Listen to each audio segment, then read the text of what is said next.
I am referring to AKA Joe Diviri sapagkat matindi yung kanyang mga sinabi dito.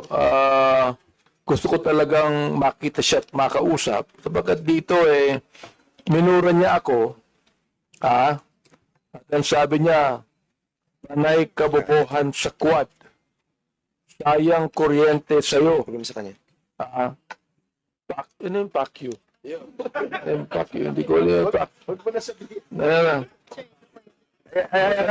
Congressman katutuloy ko ng buta. Mr. Chairman, Congressman, don't be so personal. Let's be more comprehensive on this approach. Binabasa ko lang eh. Oh, sige, go ahead. I'll give you Pangalawa, November 13, 2024, nagmura na naman siya. Hindi ko na babanggitin yung mura niya. Pag tinatanong kung anong legislation ginawa niyo in relation to this, BS, ano ba yung BS? BS inquiry, sasagot ka. Swelduhan ka ng taxpayers, gago. November 3, 2024, si Benny Abante at si Romel Marbil ay mga protektor ng illegal na droga dahil pilit nilang pinalalabas na hindi ito ganon kasama. Tapos sabing ganyan, si Dan Fernandez and Ace Barber's survey are depressing. Alam na nila na matatalo sila sa eleksyon. So what is the hearing for? Smoke screen for the discount. Tinabi ko ito sapagkat matindi po itong mga akusasyon na ibinigay nitong gusto ko nilang magmura eh. Hindi na ako magbumura muna.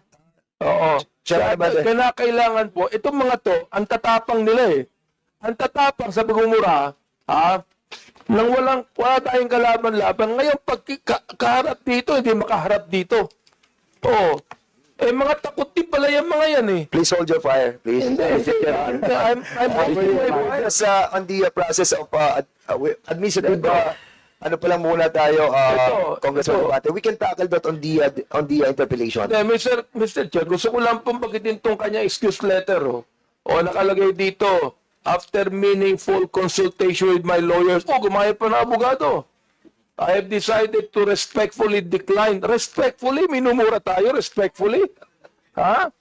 To share my knowledge on matters. Hindi knowledge ang kailangan natin. The lawyer, this is like... Oo. Ask the lawyers kung libelous yung ginawa niyo o slander. No, nakalagay, I would like to categorically state that I am neither paid by POGO operators. Hindi na pinag-uusapan. Pinag-uusapan natin yung mga sinabi niya. Tapos, respectfully, Elizabeth Joey Cruz. Nga nakikinig po sa atin ngayon, nanonood ngayon. Humarap ka dito, kumatapang ka. Hirap sa iyo, nagmumura ka. Nang dyan na wala kaming kalaban-laban. Humarap ka dito. Dito. Namo. Chairman. Chairman.